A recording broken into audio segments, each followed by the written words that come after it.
बिस्मिल्लाहिर्रहमानिर्रहीम, अस्सलाम वालेकुम and welcome to Expresso and happy Wednesdays. I believe आपकी मॉर्निंग बहुत अच्छे से शुरू हो चुकी है, नहीं हुई तो कर देते हैं। उम्मीद है कि आप ठीक ठाक हैं, सेहत अच्छी है, कोविड से बचे हुए हैं और उसके अलावा माली परेशानियां भी ज़्यादा तंग नहीं करी आपको। Good morning and this is अमला हसन। ये इमरान हसन है। आप इनको देख के अंदाजा कर सकते हैं कि आज लाहौर में बहुत सर्दी और ये लेकिन स्टिल जी। अच्छा, लाहौर में नहीं, इस्तांबुल में बहुत सर्दी है और इस्तांबुल का एयरपोर्ट बंद कर दिया गया है और वो सारे लोग जो टर्किश एयर से ट्रैवल कर रहे हैं उन बेचारों की फ्लाइट्स कैंसिल हो गई और बहुत सारे पाकिस्तानी इंग्लैंड और अमेरिका टर्किश से चुके जाते हैं, तो इसलिए उनके लिए बड़ी मसाइल बने। ये पॉइंट मैं इस पे एग्री करती हूँ। चलिए जनाब, तो मैंने इजारे की कैफी किया अच्छा हुआ होगा और इस अच्छी उम्मीद के साथ कि आप लोग पीएसएल के लिए तैयार हैं क्योंकि एक रोज बाकी है। चलो जी का क्या मतलब है? आपने मतलब को टीम खरीदी हुई आपने पीएसएल? यार मैं लाहौर कर, कब से आप मार्केटिंग किए जा रही हैं? तो जाहिर है पीएसएल इतना क्रिकेट बोर्ड नहीं करा जितनी आप करी हैं मैं पीएसएल की।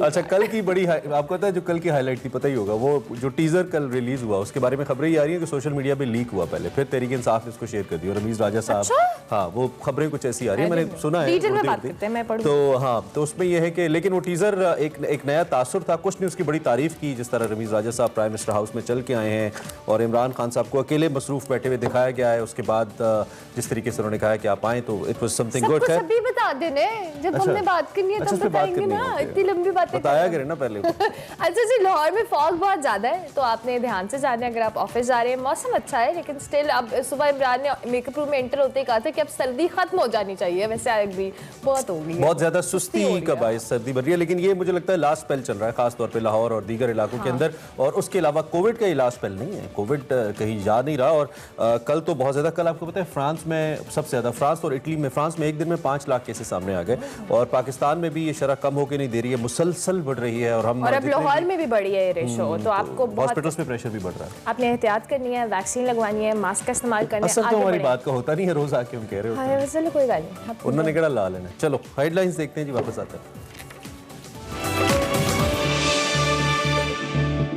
पाकिस्तान में करप्शन का तासुर बढ़ गया। पीटीआई हुकूमत में 3 साल में करप्शन परसेप्शन में पीपल्स पार्टी और नून लीग से भी ज्यादा इजाफा।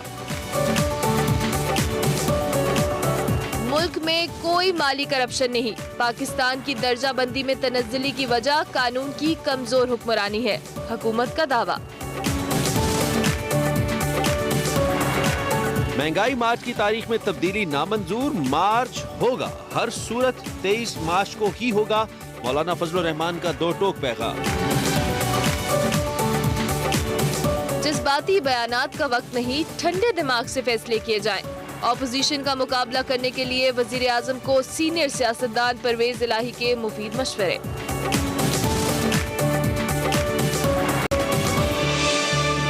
हेडलाइंस आपने जानी, आपको पता है बहुत सारे सेगमेंट्स भी हैं, बहुत कुछ है, लेकिन अभी आपको बताएंगे आज की बड़ी खबर।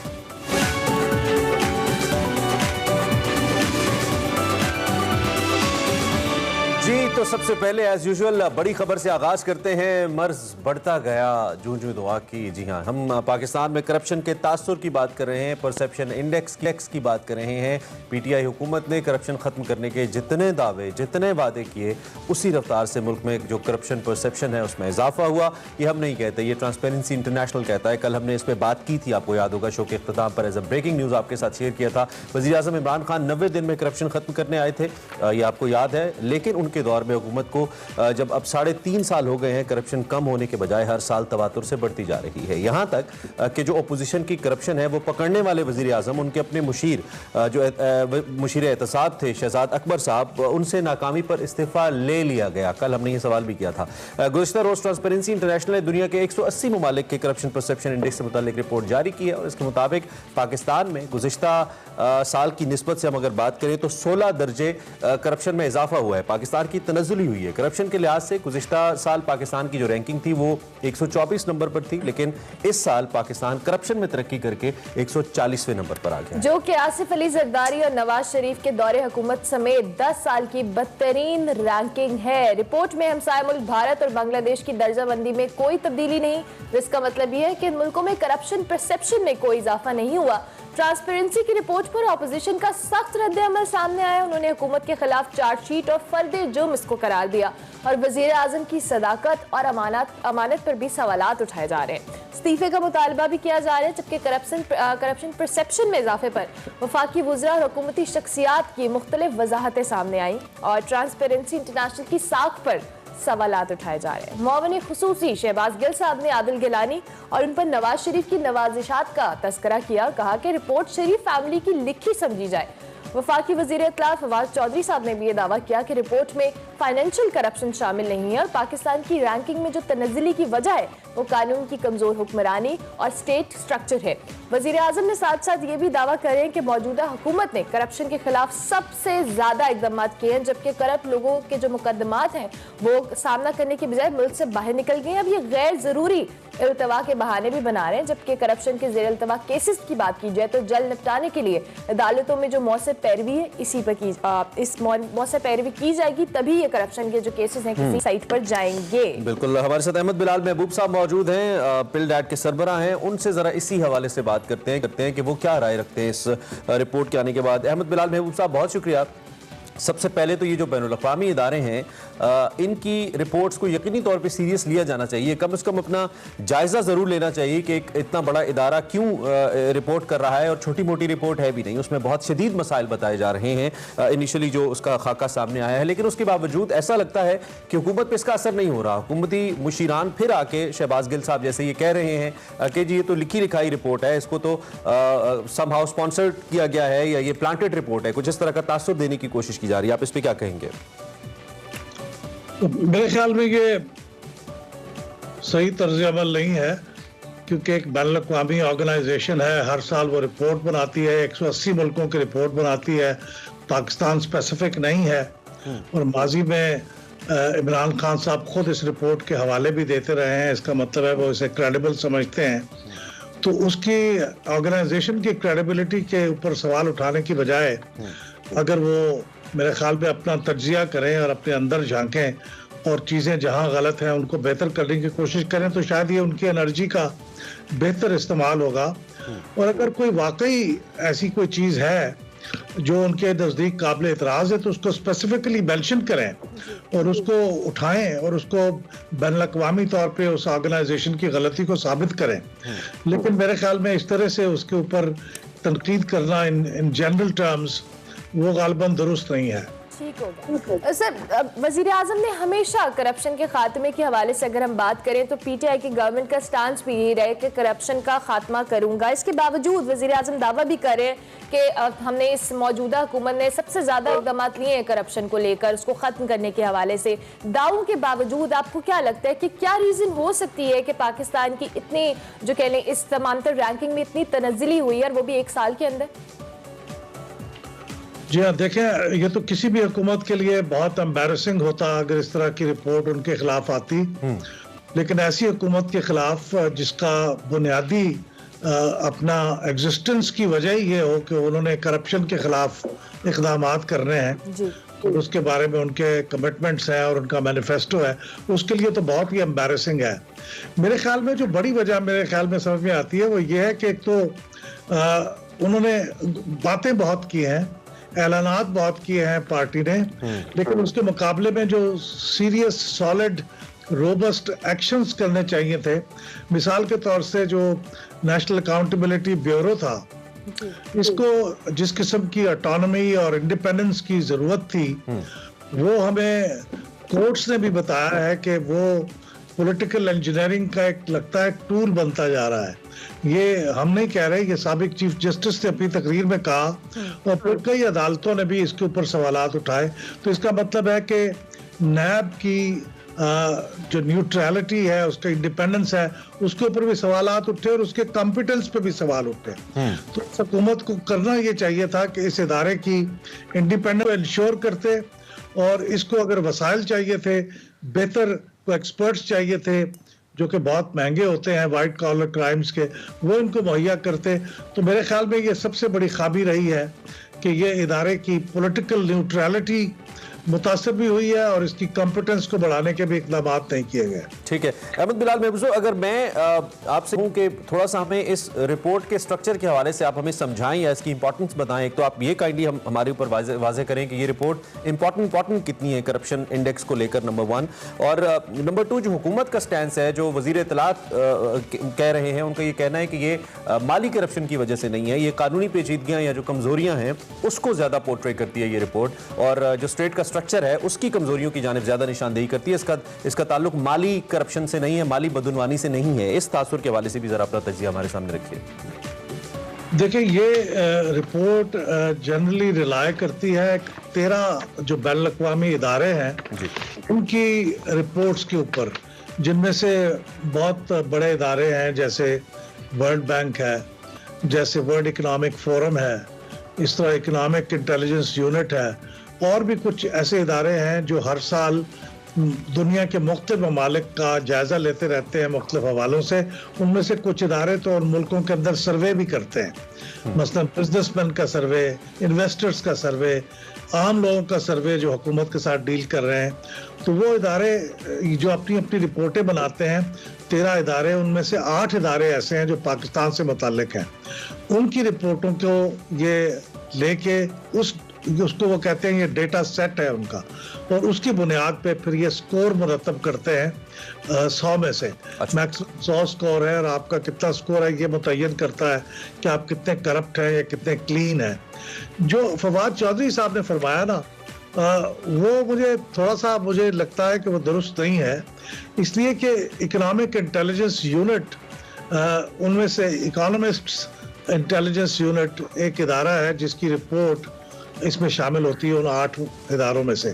तो उसकी सबसे कमी हुई है उसकी स्कोर में।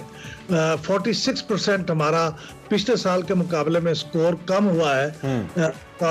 और उसके बारे में ये फवाद चौधरी साहब कह रहे हैं कि वो फाइनेंशियल उसके मिसअप्रोप्रिएशन के मुतालिक नहीं है, तो वो दुरुस्त नहीं है। उसके 8 पैरामीटर्स हैं। अब मैं 2-3 आपके सामने पढ़ दूं। जी प्लीज। सवाल है कि are there clear procedures and accountability governing the allocation and use of public funds. ये भी देखिए पैसों के बारे में है। Are public funds misappropriated by ministers, public officials for private or party political purposes? ये भी फाइनेंशियल चीज है। Are there general abuses of public resources?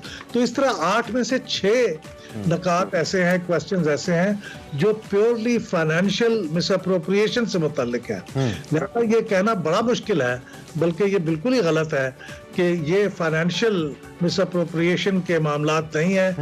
ये ठीक है कि इसके अंदर रूल ऑफ लॉ के भी क्वेश्चंस हैं जो मुख्तलिफ इदारों ने उठाए हैं, जो आपकी फ्रीडम ऑफ एक्सप्रेशन के भी क्वेश्चंस हैं, फ्रीडम ऑफ एसोसिएशन के भी क्वेश्चंस हैं, फ्रीडम ऑफ इंफॉर्मेशन के भी क्वेश्चंस हैं, लेकिन जो फाइनेंशियल मिसअप्रोप्रिएशन है वो उसके क्वेश्चंस भी मौजूद है। और उसमें भी ऑब्वियसली एग्जीक्यूटिव का ही रोल है।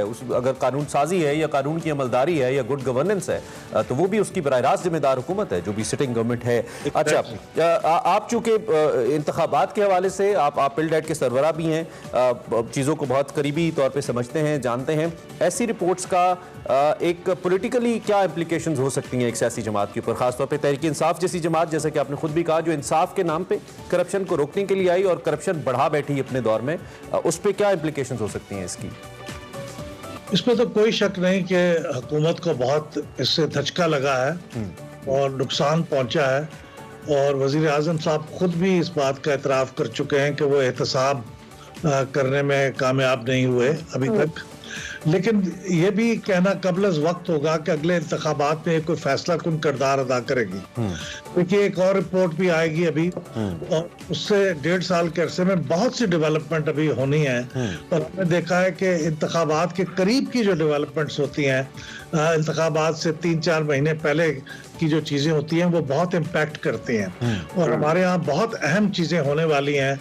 क्या नवाज शरीफ साहब वापस आएंगे, किस टाइम पे आएंगे, उनके केसेस के बारे में क्या होगा, शहबाज शरीफ साहब के केसेस के बारे में क्या होगा। तो ये बहुत से सवालात हैं, इसलिए मैं ये नहीं कहता कि इसका कोई फैसला कोई असर पड़ेगा, लेकिन ये बहुत सी चीज़ों में से एक चीज़ होगी जिसका हुकूमत को नुकसान पहुंचा होगा। ठीक हो गया। महबूसा, जिस तरह से आपने खुद भी कहा, नुकसान तो पहुंचा है। हुकूमत की जो एक मैंडेट था जिस पर तहरीक इंसाफ की गवर्नमेंट आई थी और जिसके हवाले से बात हो रही थी, उस पर इम्पैक्ट या उस पर इफेक्ट भी हुआ है। लेकिन अब तहरीक इंसाफ की गवर्नमेंट के बाद चूंकि 1.5 साल बाकी है, आपको क्या लगता है कि इस इम्पैक्ट को ठीक करने के लिए, जो कि एक बहुत चैलेंजिंग इटसेल्फ होने वाला है, किस तरह के इकदाम किए जाने चाहिए हुकूमत की जानिब से, ताकि जो करप्शन बढ़ने का जो परसेप्शन है या तासुर है, इसको थोड़ा कम किया जा सके? सबसे बड़ी बात तो यही है कि आप नेशनल अकाउंटेबिलिटी ब्यूरो को, जिस तरह मैंने पहले अर्ज किया, उसको आप इंडिपेंडेंट करें, उसके इंडिपेंडेंट होने के तासुर को मजबूत करें। और अगर उसको कुछ वसाइल चाहिए, यानी मैन पावर चाहिए, ज़्यादा अच्छे प्रोसिक्यूटर्स चाहिए, ज़्यादा अच्छे वाइट कॉलर क्राइम्स के एक्सपर्ट्स चाहिए, वो उसे मुहैया करें और उसको फिर अकेला छोड़ दें। और हमारे वज़राए कराम अकाउंटेबिलिटी प्रोसेस के ऊपर बयानात आके देने की बजाय ये काम नैब को छोड़ दिया। तो बिलाल साहब, टाइम क्योंकि कम है, क्या आप नैब के स्ट्रक्चर में भी कोई तब्दीली समझते हैं होनी चाहिए, चाहे उनकी सरबराही में है या नीचे का जो स्ट्रक्चर है उसमें कोई तब्दीली भी एक्सपेक्ट करते हैं आप, इतनी खतरनाक रिपोर्ट के बाद, खतरनाक दर्जेबंदी के बाद? जी हाँ, और इस रिपोर्ट से पहले भी उसकी जरूरत महसूस हो रही थी, क्योंकि अदालतों ने ये बात कही थी कि लेजिस्लेशन की जाए, जिसके अंदर कुछ ऑर्डिनेंस के जरिए ये लेजिस्लेशन कर भी दी गई है मौजूदा हुकूमत की तरफ से, उसको प्रॉपरली इम्प्लीमेंट किया जाए। यानी जो चेयरमैन है नैब के, उनके इख्तियारात के अंदर कोई थोड़ा सा तवाज़ुन पैदा किया जाए, टोटली उनकी डिस्क्रिप्शन पे गिरफ्तारियों का अमल वजूद में ना आए। और फिर लगता कि इसका कलेक्टिव डिसीजन मेकिंग का अगर कोई इंतजाम किया जाए कि एक आदमी फैसला ना करे, 3-4 लोगों की कमेटी ये बात फैसला करे।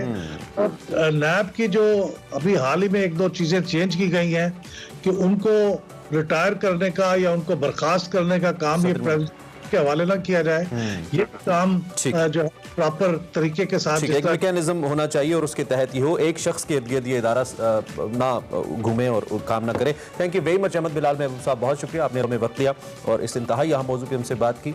आपने सुना, ट्रांसपेरेंसी इंटरनेशनल की रिपोर्ट के मुताबिक पाकिस्तान 16 दर्जे मजीद तरक्की कर गया है, लेकिन करप्शन में। That's a very bad news. इस पर हम बात करते रहेंगे, ब्रेक लेते हैं, ब्रेक के बाद आते हैं। एक्सप्रेस हो, जैसे कि शुरू में हमने पीएसएल की बात की थी, पाकिस्तान सुपर लीग सीजन 7 की तैयारियां अरूज पर है और एक रोज बाद कराची में जो इस सीजन है इसका बाकायदा आगाज होगा और ये सिलसिला 27 फरवरी तक जारी रहेगा। इवेंट में अगर हम बात करें तो 15 मैचेस कराची में खेले जाएंगे, जबकि 19 मैचेस लाहौर में खेले जाएंगे। कराची किंग्स के जो सदर है और साबिक कैप्टन है वसीम अकरम, उनका कोविड टेस्ट पॉजिटिव आ गया है, उन्होंने खुद को क्वारंटीन कर लिया। दूसरी जानिब पेशावर ज़ल्मी के जो कैप्टन है वहाब रियाज और हैदर अली भी कोविड की जद में आ गए हैं। और वज़ीर आज़म इमरान खान ने पीएसएल के हवाले से खुसूसी मैसेज, जिसके हवाले से हमने प्रोग्राम की शुरू में बात की, एक खुसूसी मैसेज जारी किया, आपको बताते हैं। So it's time to आगे देख। हमारे साथ जुबैर नज़ीर मौजूद है all the way live from Karachi. उनसे जरा पूछते हैं, क्योंकि कराची पहला होस्ट सिटी है पीएसएल का, सो पूछते हैं कि क्या सूरत हाल हमें वो बता पाएंगे। Zubair, thank you very much for joining us early in the morning. I think ये मॉर्निंग थोड़ी ज्यादा ब्राइट होगी कराची की, बिकॉज पीएसएल की आमद है और पीएसएल 7 एडिशन है, बहुत ज्यादा लोग एक्साइटेड है। आपके पास क्या अपडेट्स है ताज़ा तरीन पीएसएल को लेकर, कैसा रिदम है शहर का इस वक्त? जी, हमेशा की तरह इस मरतबा भी पीएसएल हमेशा के रौनकें लेकर आया है और रंगारंगी का समा है। कराची में लोग बड़े पुरजोश हैं कि पीएसएल का आगाज़ होने जा रहा है, जहाँ पर एक तरफ जो है पीएसएल के हवाले से तैयारियों का जो है एहतमाम आखिरी मराइल में है। नेशनल स्टेडियम में तैयारियों का सिलसिला जारी है। अगर हम यहाँ अंदर स्टेडियम के ग्राउंड की बात करें तो विकेटों की तैयारी का सिलसिला भी जारी है, ताकि यहाँ पर चौके और छक्कों की जो बारिश देखने में आए। तमाशाई भी बड़े एक्साइटेड है। मैं आपको बताऊं कि पीएसएल का इफ्तिताई मैच जो कि कल शाम को खेला जाएगा, उससे पहले जो है एक मुख्तसर सी इफ्तिताई तकरीब होगी, जो रंगारंग तो नहीं होगी लेकिन पुरकशिश ज़रूर होगी। इस इफ्तिताई तकरीब के मौके पर एक पैरा ग्लैडिएटर शो जो है उसका भी एहतमाम किया गया है, ताकि जिससे तमाशाई और जो भी लोग मैच देख रहे हों वो लुत्फ अंदोज हो सकें। ठीक हो गया। अच्छा जुबैर साहब, मैं सिक्योरिटी के हवाले से आपसे सवाल करना चाहूँगी। ऑब्वियसली सिक्योरिटी के इंतजामात दीगर शहरों में भी तो जब भी मैचेस खेले जाते हैं, स्पेसिफिकली पीएसएल के हवाले से, क्योंकि गैर मुल्की खिलाड़ी और कमेंटेटर्स भी यहाँ पर आते हैं, तो सिक्योरिटी की क्या इंतजामात हैं, उस हवाले से भी अपडेट कीजिएगा। जहाँ तक सिक्योरिटी के हवाले से बात की जाए तो हमेशा की तरह इस मरतबा भी सिक्योरिटी के इंतहाई शानदार इंतजाम किए गए हैं। एसएसयू के स्पेशल यूनिट यहाँ पर तैनात किए गए हैं। उनके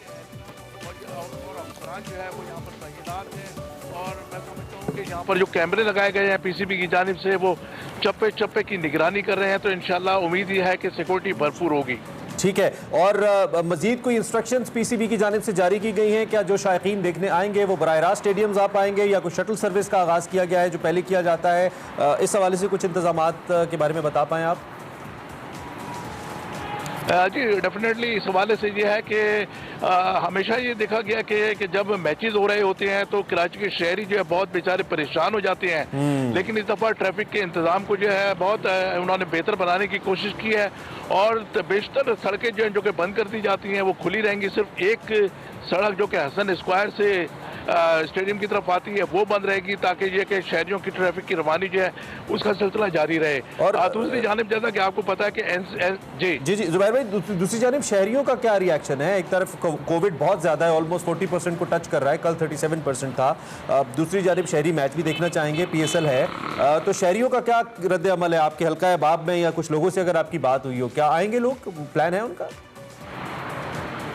देखिए जहाँ तक शहरियों की बात है कि शहरी तो हमेशा एक्साइटेड होते हैं, क्रिकेट हो और उनका जोश और वलवा आलूज पर ना हो ये तो हो ही नहीं सकता, तो शहरी सवाल से एक्साइटेड है बहुत। जैसा कि मैंने पहले कहा कि ट्रैफिक का इशू होता है जिसकी वजह से लोग थोड़े से परेशान होते हैं, लेकिन दे आर वेरी एक्साइटेड। और दूसरा मैं आपको बताऊं कि NCOC ने जैसा कि कोरोना की बढ़ती हुई सूरत हाल के सबब जो 25% जो है अलाउ किया है, तो 25% जो है वो तमाम जो टिकट फरोख्त हो चुके हैं, तो इसका मतलब है कि फरोख्त हो चुके हैं, वो लोग बहुत एक्साइटेड है। बहुत शुक्रिया साहब कि आप इस हवाले से अपडेट कर रहे थे। PSL का पहला और इफ्तिताई मैच कल खेला जाएगा कराची के अंदर और ये मैचेस जो हैं बड़े एक्साइटिंग और थ्रिलिंग भी होने वाले।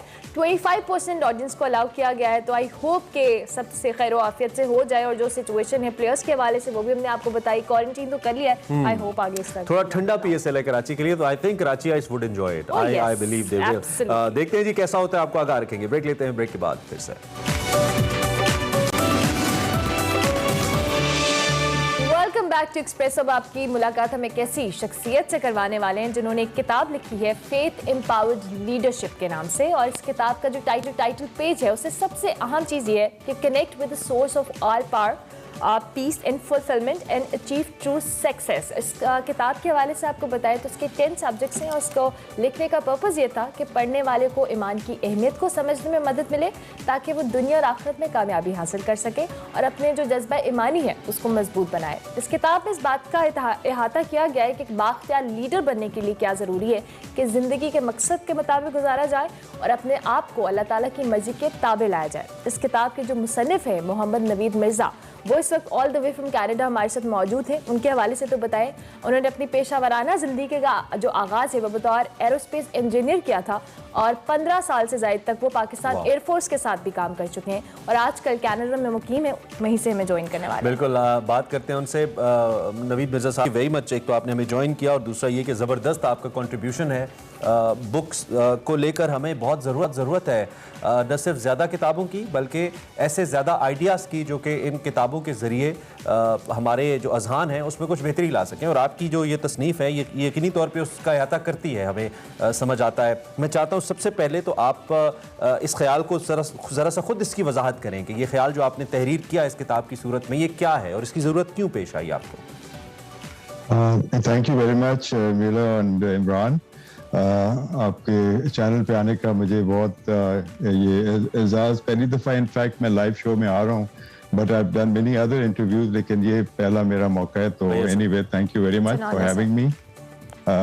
तो जिस तरह आपने पूछा ये सवाल कैसे मेरे दिमाग में उठ के, बड़े इसकी भी एक कहानी है, अब इतना टाइम शायद नहीं है कि पूरी मैं स्टोरी बयान कर सकूं, लेकिन जैसे नाम आपने देखा ये फेथ एम्पावर्ड लीडरशिप, लाइक इसका जो बुक है टाइटल, इसमें आपने भी थोड़ा इस पे बताया, तो ये इनफैक्ट एक मिसिंग एलिमेंट मुझे ऐसे लगा लिविंग इन पाकिस्तान। मैं 15 साल मेरे एयरफोर्स में बहुत अच्छे गुजरे and it was a great service. मैंने अर्ली 90s में एक अर्ली रिटायरमेंट ले ली थी and I went to Canada. वो एक फैसला था, अब वो फैसला अच्छा था या बुरा था वो तो उसमें नहीं हम जाएंगे, लेकिन इट वाज अ फैसला जिसमें बहुत वहाँ जाके स्ट्रगल पीरियड एक स्टार्ट हो गया जो मैंने रियलाइज नहीं किया था यहाँ पे।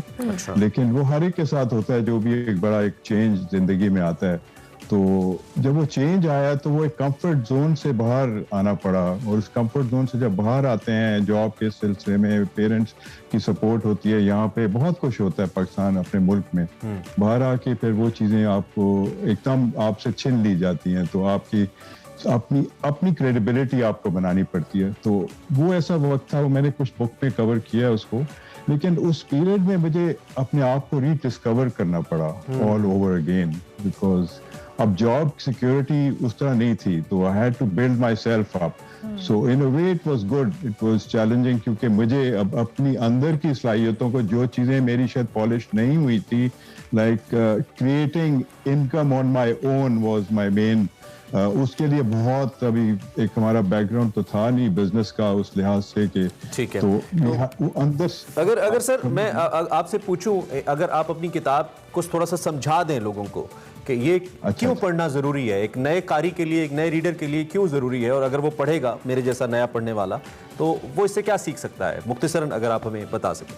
हाँ, वो मैं आपको इसका इसलिए कह दूं क्योंकि बहुत सी चीज़ें हम लोग अवेलेबल हैं, मतलब हमारा तो कुरान एक पूरा आपको सबक सारे देते हैं, लेकिन मैं फेथ के हवाले से मैंने कहा मैं फोकस इसलिए करना चाहता कि faith based leadership is very important, because उसके बगैर कोई अकाउंटेबिलिटी एलिमेंट, इंसान अपने आप को अकाउंटेबल नहीं समझता ना। तो मैंने इसको एक ऐसा नोट दिया जिसमें कि पर्सनल डेवलपमेंट एलिमेंट एक बहुत स्ट्रॉन्ग है, और एक फेथ का एलिमेंट जो हमें एनवायरनमेंट से, हमें हर जगह से, एक दूसरे इंसान से जुड़ने के लिए भी हमें फेथ का बहुत ज़रूरी एक, तो इंसानों से हम जुड़ेंगे, हम अल्लाह की ज़मीन में दूसरी मखलूक़ात हैं और हम ऑब्ज़र्व करेंगे नेचर में, तो ऑटोमेटिकली हमारा ईमान और यकीन और तवक्कुल ये बढ़ेगा।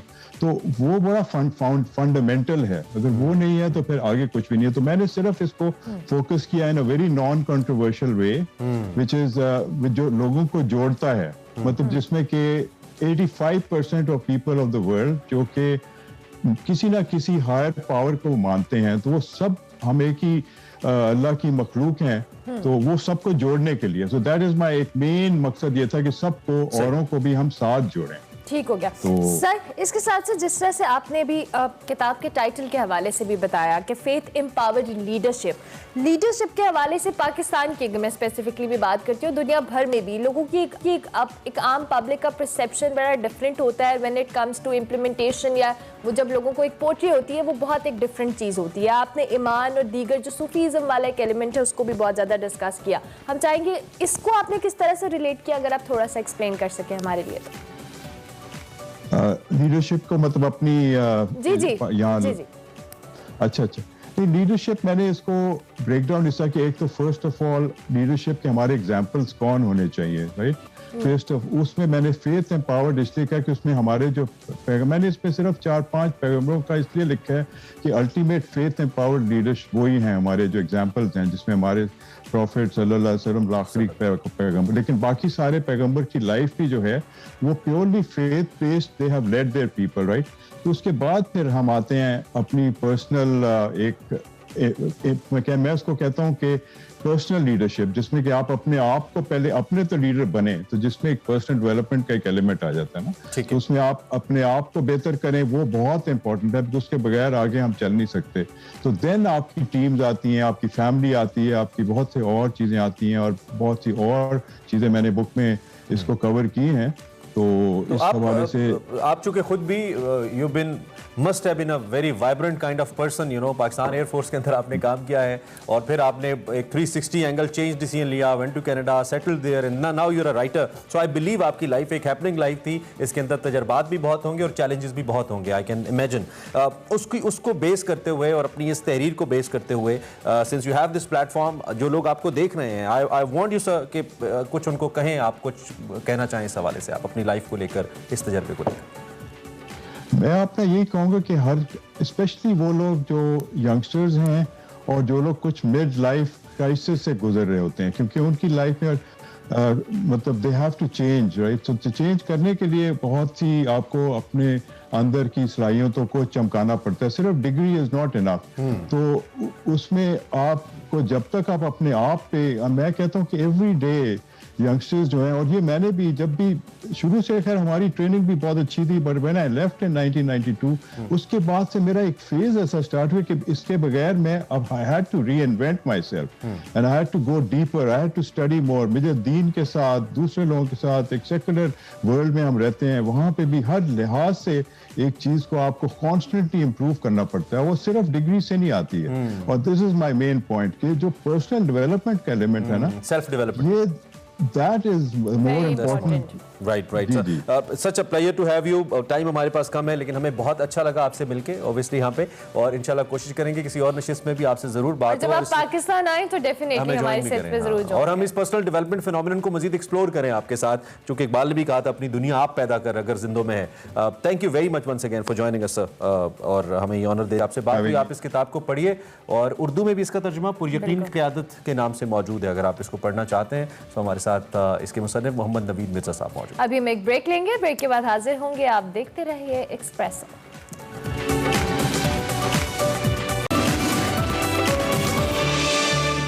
Welcome back to Expresso. कुछ एक्सप्रेसो हीरोज ऐसे होते हैं जो कि अभी करियर का आगाज कर रहे होते हैं, या कुछ एकदम से बड़ा करते हैं। कुछ एक्सप्रेसो हीरोज ऐसे होते हैं जो अपना लोहा मनवा बैठे होते हैं। आज हमारे जो एक्सप्रेसो हीरो हैं वो कुछ ऐसे हैं। इससे पहले कि उनका तारुफ आपसे कराएं, एक वक्त हुआ करता था जब भी स्क्वाश की खबर आती थी खबरों के अंदर, या जब हम पढ़ते थे खबरें, तो हमें पता होता था कि ये टाइटल तो पाकिस्तान का ही है। लेकिन फिर ऐसा हुआ कि स्क्वाश भी ज़वाल पजीर हो गया, और हम उसमें भी पीछे चले गए। ऐसे मुख्तलिफ खेलों में जिनकी हम बात करें, जिनमें हमारा बड़ा नाम रहा है, उनमें स्क्वाश एक है।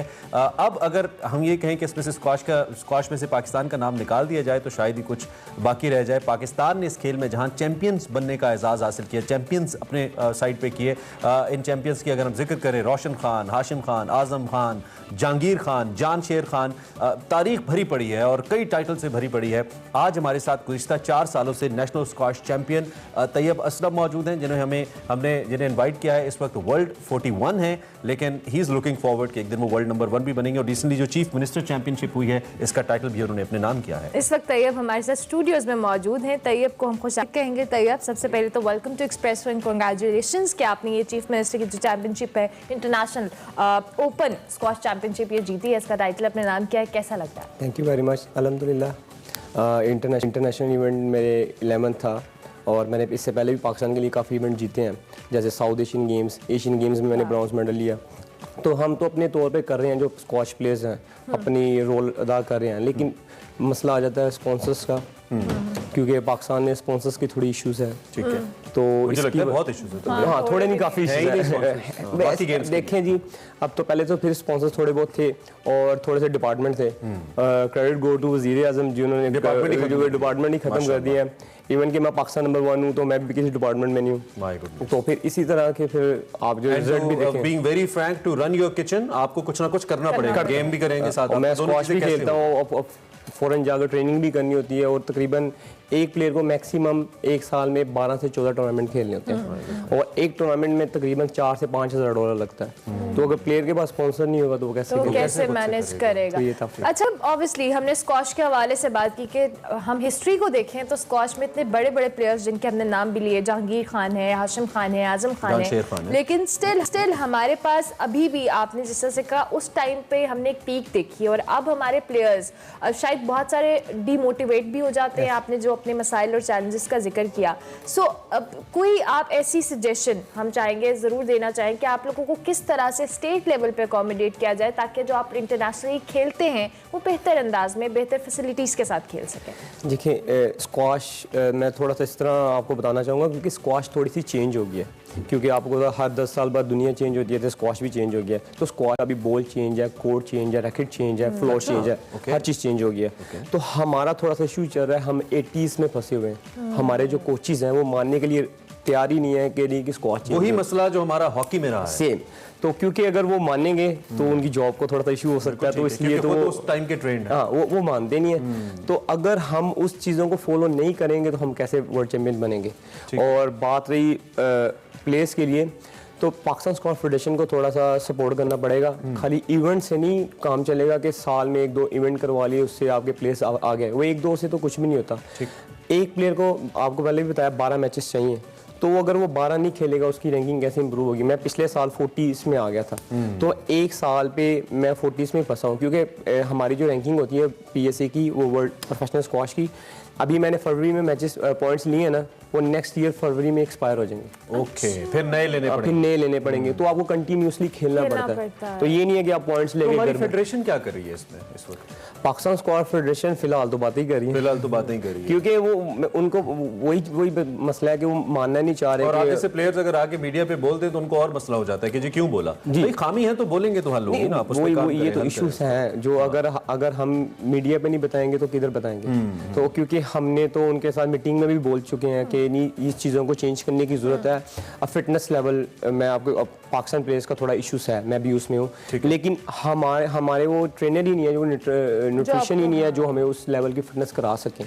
तो पाकिस्तान, आप देखें क्रिकेट टीम, फेडरेशन क्या फंड उसके पास आते नहीं है, आपको दे नहीं रही है? वैसे जो हमारी वजीर साहिबा हैं, वजीर साहिबा एक और प्लेयर आ गए हैं जो हमारी, क्या नाम है उनका, मिर्जा साहिबा, जो हमारी फॉर्मर स्पीकर भी हैं, फहमीदा मिर्जा साहिबा, एक और प्लेयर आ गए हैं, वो भी आपका गिला कर रहे हैं। और ये कोई 18वें प्लेयर हैं जो कह रहे हैं कि स्पोर्ट्स मिनिस्टर कुछ नहीं कर रही। He is one of the victims. कोई फंड्स आते नहीं है, देते नहीं है, क्या मसला? अभी गवर्नमेंट के जो फंड्स हैं वो तो एयरफोर्स का नहीं हमें पता। एयरफोर्स के जो अपने फंड हैं वो फिर भी स्क्वाश पे काफ़ी हद तक लगाते हैं। मैं ये नहीं कहूँगा कि एयरफोर्स कुछ नहीं कर रही, डिपार्टमेंटल फंड वो, हाँ, लेकिन वो अगर कितना कर सकता है कितना डिपार्टमेंट। और देखें जी, एशियन गेम्स में एक उन्होंने बोला हुआ था कि इस मेडल पे इतने पैसे हैं, इस मेडल पे इतने पैसे हैं। मैंने ब्रॉन्ज लिया, मेरे में था कि 15 लाख था ब्रॉन्ज मेडल के लिए, मुझे 5 लाख देके उन्होंने फारिग कर दिया।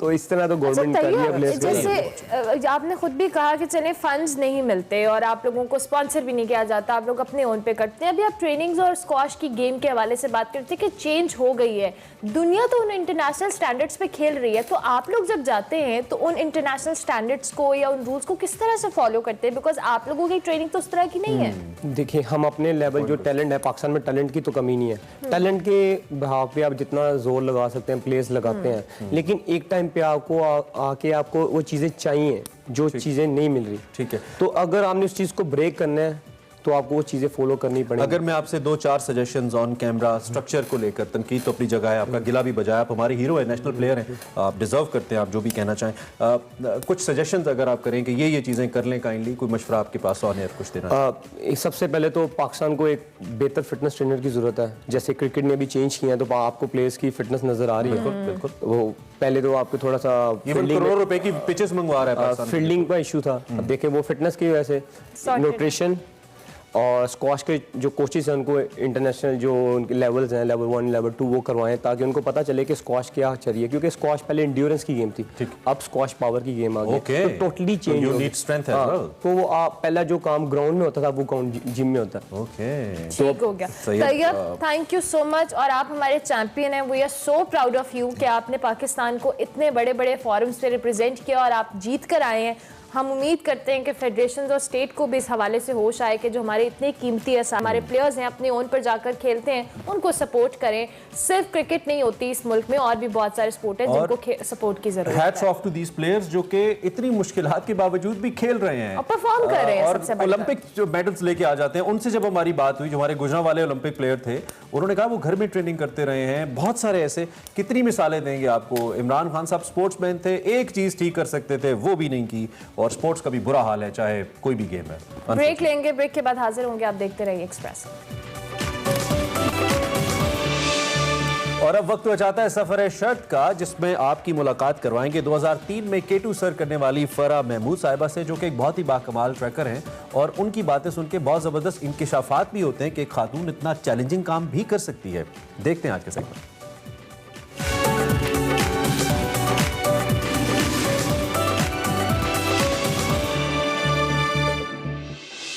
अस्सलाम वालेकुम नाज़रीन, मैं वकार अहमद और आप देख रहे हैं सफ़र शर्त। और सफ़र शर्त की ये जो सीरीज़ है, इसको बड़े आसानी से मैं ये नाम दे सकता हूँ, सफ़र शर्त विद फ़रा महमूद। और फ़रा महमूद जो है पाकिस्तान की ज़बरदस्त किस्म के ट्रैकर हैं। गिलगित बल्तिस्तान में तमाम काबिल ज़िक्र, तमाम मुश्किल तरीन ट्रैक्स जो हैं उन्होंने कर रखे हैं। और मुश्किल तरीन ट्रैक्स में कंकोडिया एक ट्रैक है, K2 की तरफ जाते हैं, K2 के बेस कैंप पर। और फ़रा महमूद जो हैं ये 2003 में कंकोडिया गई, और ये तो बेसिकली इनका आगाज़ था। और कंकोडिया के हवाले से या K2 के हवाले से ये कहती है कि मेरा पहला मर्दाना मर्दाना किस्म का ट्रैक जो था वो जिस दौर से मैंने ट्रैकिंग शुरू किया उस वक्त तो मर्दी ट्रैकिंग करते थे, औरतों का तो तस्व्वुर ही नहीं था। पोर्टर्स भी बहुत ही ऐसी नजरों से देखते थे ये खातून कहाँ चल पड़ी है। मुझे बाजी साहब कहते थे। अच्छा बाजी साहब ना बाजी थी ना साहब थी, वो दरमियान। एग्जैक्टली। अच्छा ये बताएं कि आपका जो कंकोडिया का या K2 का ख्वाब था ये कितना पुराना था? सर मैं अगर जितना मैं मेरी सोच हो सकती ना उतना पुराना है। मुझे क्लास 4 से ये याद है कि मेरे अब्बू वो भी ट्रैकिंग हल्की फुल्की किया करते थे। जब वो दौर है जब जीप ट्रैक सिर्फ बालाकोट तक जाता था, उससे आगे सिर्फ पैदल ट्रैकिंग थी। तो उन्होंने मुझे लोलो सर पे वो जब पहुंचे, to make a long story short, तो वहाँ पर उनको एक जर्मन मिला। उस जर्मन ने अब्बू ने पूछा तुम कहाँ यहाँ आ गए हो, ना कोई वसाइल ना कुछ। कहते हैं कि मैं K2 देखने आया हूँ। तो मैं पूरी दास्तान तो नहीं सुनाऊंगी कि उसके साथ क्या हुआ और आगे क्या, लेकिन उस की स्टोरी सुनने के बाद मुझे ये लगा कि वो क्या ऐसी चीज़ है, K2 क्या ऐसी चीज़ है कि एक बंदा जर्मनी से चल के यहाँ पर आप अपने वालिद के साथ थी? नहीं, मैं उस वक्त पैदा ही नहीं हुई थी। वो तो अपने जवानी में अब्बू ने आपको स्टोरी सुनाई। और ये तकरीबन कौन सा सन होगा या जब बालाकोट तक जीप जाती थी? लेट 50s और अर्ली 60s की बात होगी। ठीक है। तो वो K2 मेरे जहन में बस फंस गया। मैं अम्मी से कहती थी कि मुझे K2 जाना है, वो कहती थी बड़े हो जाओगी तो चले जाना। बड़ी हुई तो मैंने कहा K2 जाना है, वो कहती थी जब VI जाएंगी तो फिर जाएं, अपने मियाँ के साथ जाना। अच्छा। तो सर मैं बहुत बचपन से यही दुआ करती थी कि मेरी शादी ऐसे बंदे से हो जो मुझे K2 दिखा दे। और कैसी दुआ कबूल हुई आप? अल्हम्दुलिल्लाह, बहुत बचपन से ही वो मांग ले जिसने मांगना बड़े होके। तो सर 2002 में हम लोगों ने ये वाला ट्रैक किया और हमारे जो वसाइल थे वो भी इतने नहीं थे, महदूद थे। उसमें यह है कि हमने पोर्ट्रेट्स बहुत कम लेके जाने थे क्योंकि उनकी कॉस्ट होती है और बहुत कम उसके साथ हमने खुद भी वज़न उठाया और हम चल पड़े। तो पहली दफ़ा स्कूले देखा, मतलब एक ख्वाब जिस तरह वो देख रहा होता है बंदा। और आहिस्ता आहिस्ता जूझ अच्छा K2 एक ऐसा पहाड़ है जो कि जब तक आप गोरो 2 तक ना पहुंच जाएं 5वें 6ठे दिन, तब तक आपको वो अपने दीदार नहीं कराता। आपको G4 नज़र आएगी, ब्रॉड पीक भी नज़र आनी शुरू हो जाती है, इधर मशबरम हर चीज़ नज़र आती है, लेकिन K2 नज़र नहीं आता। तो जब और अल्हम्दुलिल्लाह सर ये वो दौर था जब 9/11 का वाक़या हुआ था और कोई भी फॉरेन टीम नहीं आई थी। पाकिस्तानी तो वैसे नहीं जाते थे। तो हम बहुत खुशकिस्मत थे कि सिर्फ हम लोग थे कंकॉर्डिया पे। और जब हम गोरू 2 से आगे निकले और थोड़ा थोड़ा K2 नज़र आना शुरू हो, सर मेरे तो आंसू ही नहीं रुक रहे थे कि ये मतलब मेरी बचपन की ख्वाहिश और वो पूरी हो गई है। और उसने भी पूरी हमारी मेहमान नवाजी की, अपने सारे पर्दे हटाए, कोई बादल नहीं था, पूरा ज़बरदस्त मौसम, बिल्कुल साफ था, व्यू था। हमारा टेंट लगा, मैंने तो पूरा दरवाज़ा K2 की तरफ करके अपना टेंट लगाया और बस मैं उसको ही देखती रह गई। तो मैं सर उसने भी हमारे साथ बहुत मेहमान नवाजी की और हमने भी उसका पूरा हक अदा किया। अच्छा मैडम ये बताएं कि अस्कोले से लेके और आखिरी यानी जब जहाँ पहुँचते हैं तो कौन सी कैंपिंग साइट जो आपको अभी भी याद है कि वो मुझे सबसे ज़्यादा फैसिनेट करती थी, या बहुत ही कोई अच्छी जो आपको कौन सी कैंपिंग साइट लगी? सर हम जब अस्कोले से चले तो हमें वेदर उस वक्त बहुत बादलों वाला मिला और बहुत बारिश वाला मिला और बारिश हो भी रही थी। और बल्कि पहले दिन मैं इतनी नाउम्मीद हो गई थी, मैं नासिर से कह रही थी कि जो देखने आए वो तो नज़र कुछ नहीं आ रहा, तो वापस चलते हैं। लेकिन आहिस्ता आहिस्ता पायू पे हम जब पहुँचे तो जो बादल हट गए और हमारा सारा गीला हुआ सामान वो हमने सुखाया। सर इक्विप भी नहीं पूरे तरह होते थे, सामान भी नहीं उस वक्त पूरा मिलता था इस तरह। तो मुझे जो कैंप साइट झोला की बहुत खौफनाक और वो जो क्रॉस करना होता है ग्लेशियर स्ट्रीम क्रॉस करनी होती है वो मुझे हमेशा याद रहेगा, क्योंकि उसमें पाँव जब ठंडे हुए, जब थोड़ा सा तो झोले में हमने डोली में क्रॉस किया और आखिर में जो थोड़ा सा स्ट्रीम हमने खुद क्रॉस की, सर उसका जो पानी की ठंडक है ना, वो आज तक जब मैं आंखें बंद करती हूँ ना तो मेरे दिमाग तक फ्रीज हो जाता है। अच्छा इसी में आपने ब्याफो की झलक भी देखी इसी ट्रैक पर? सर स्कोले से निकले, स्केसर ग्राउंड से आगे निकले। सर ये ब्याफो एक ऐसी body of ice boulders and water है कि आप इसको अवॉइड नहीं कर सकते। आप खामखा आपको लेफ्ट साइड पे आप देखते हैं तो ह्यूज आपको वो मतलब नज़र आता है। और जब यही आपने वो ख्वाब देखा था? हाँ वो ख्वाब देखा था स्नो लेक का। सर स्नो लेक भी एक ड्रीम वो होती थी, तो आपने स्नो लेक देखी? बिल्कुल। अच्छा ये बताएं रिवर ब्राल्डो जो है दरिया ब्राल्डो, उसके साथ आपका कोई मतलब सारे दरिया खूबसूरत होते हैं, सारे ज़बरदस्त होते हैं, लेकिन उसके साथ कोई आपका ख़ास रिश्ता है दरिया ब्राल्डो के साथ? सर मैंने ना बहुत सारे ग्लेशियर्स क्रॉस किए हैं, पे चली हूँ। ये ब्राल्डो का रिवर ऐसा है, इसको जिसको बनते देखता है बंदा ना। आप जब कंकॉर्डिया पे होते हैं, जब आप उस ग्लेशियर पे होते हैं तो आप कतरा कतरा बर्फ को पिघलते देखते हैं। वो कतरा कतरा साफ पानी बनता है, फिर कतरा उससे स्ट्रीम बनती है, फिर वो नाले बनते हैं, फिर वो चीखता चिंगाड़ता दरिया बनता है। सर ये ऐसे ही है जैसे बच्चे को खुद बड़ा करते हैं। वाह, तो वो वाह। आप कैसे नहीं कैसे उसको सर ये अमेजिंग। और फिर वो जो शोर मचाता है जब पुल के करीब आते हैं, नीचे की तरफ जब आते हैं, तो सर उसका अपना रोब है। क्या बात है। अच्छा ये बताइए कि ये इसी ट्रैक में आप डेफिनेटली इसी से वापस नहीं आई और आपने गुंडो गोरो इसी में किया? जी, गुंडो गोरोसी में किया सर। एक ये जो चैलेंज है ना जो हम लेते हैं कि जिस जगह से जाना है उधर से वापस नहीं आना, तो you have to cross a pass दूसरी वैली में जाने के लिए। तो गुंडो गोरो का भी इस्तेमाल किया। वो मुश्किल सर वो मुश्किल है। अच्छा शुक्र अल्हम्दुलिल्लाह फरह महमूद ने किसी जगह को मुश्किल कहा है, तो वो मुश्किल सर है। वो मेरा क्योंकि वो हमें देखना नो हाउ नहीं थी। ये हमें यही नहीं पता था कि हम क्या करने जा रहे हैं। हमारे पास कोई मैपिंग नहीं थी, कोई कुछ नहीं थी। लोगों से सुना के कर आके इक्विपमेंट पूरा नहीं था, रोप पूरी नहीं थी, लाइटें हमारी प्रॉपर नहीं थी। तो जब आप इक्विप प्रॉपर नहीं होते, आपने पूरे गियर्स नहीं पहने होते, आपके पास क्रैम्पॉन्स नहीं होते, ये मुश्किल चीज़ें मुश्किल हो जाते हैं। अब मैं शायद दोबारा जाऊं, जो कि इंशाल्लाह मेरा इरादा है। अच्छा। हाँ जी बिल्कुल। सर अब बहुत साल हो गए, अब K2 कह रहा है कि आ जाओ। अच्छा ये बताएं K2 बेस कैंप तक भी आप लोग गए थे या? सर K2 बेस कैंप तक नहीं गए, इसलिए कि जिस दिन हमने K2 बेस कैंप जाना था, एक कोरियन टीम थी जो कि गोंडोगोरो की तरफ जा रही थी और उन्होंने क्रॉस करना था। अच्छा, तो ऑटोमेटिकली हम इसलिए उनके वो तो खैर आगे चले गए, लेकिन हम उनके पीछे इसलिए गए कि हमें रस्सी लगी हुई मिल जाए। वहाँ पर रूशे वालों ने रस्सी लगाई होती है, तो वो अगर हम अगर वहाँ जाते तो वो मिस हो जाता, तो इसलिए वो ज़बरदस्त। आपने देखा है कि फरह महमूद जो हैं जनरली आप किसी भी मौजू पे इनके साथ गुफ्तगू करें तो ये एनर्जी, ये जो फ्लो है, ये आपको नहीं मिलता। लेकिन ये बिल्कुल ऐसे है जिस तरह आप तार साहब को या सलमान रशीद हैं या जितने भी लोग हैं जो नॉर्थ लवर हैं, उनसे जब भी आप शुमाल का तज़किरा छेड़ते हैं तो उसके बाद एक रवानगी, एक तसलसल, एक बहता हुआ दरिया, वो तमाम चीज़ें जो हैं उस शख्सियत में आपको नज़र आएंगी, और वो जो कि फरह महमूद में नज़र आ रही हैं। और वो जो नाम है, वो जो खूबसूरत नाम है, वो जो कैसर ग्राउंड है, वो जो झोला है, वो जो पायोव है, वो जो गुंडो गोरो है और स्कोले है, वो नाम लेने से इस तरह के जो किरदार हैं उनके चेहरे जो है वो ब्लश कर उठते हैं। वो मतलब उनकी, और यकीन कीजिए कि अगर आप ये चेक भी करें, इनका हार्ट बीट जो है वो भी अब नॉर्मल होगी और वो फुल एनर्जी में होते हैं। तो ये एनर्जी जो है बस ये इस तरह कायम रहे, और आप यकीनन कंकोर्डिया जो है आप ज़रूर देखेंगे दोबारा, और दोबारा आप K2 बेस कैंप पे जाएंगी इंशाल्लाह। और मज़ीद जो है हम मज़ीद ट्रैक्स पे भी आपसे गुफ्तगू करेंगे। और सफ़र शर्त का ये जो सिलसिला है, ये मुझे बहुत ही अच्छा इसलिए लग रहा है कि इससे मेरी अपनी जो लर्निंग है वो बहुत ज़बरदस्त किस्म की हो रही है। तो देखते रहिए सफ़र शर्त। मुलाकात होती है अगले किसी ज़बरदस्त और मुश्किल तरीन ट्रैक के हवाले से फरह महमूद के साथ। खुशामदीद। अब हम जिस हस्ती का जिक्र पाक करने जा रहे हैं, हमारे प्रोग्राम में एक सिलसिला होता है, हम कोशिश करते हैं कि थोड़ा सा अपना हिस्सा, थोड़ी सी अपनी हाज़िरी लगवाई जाए।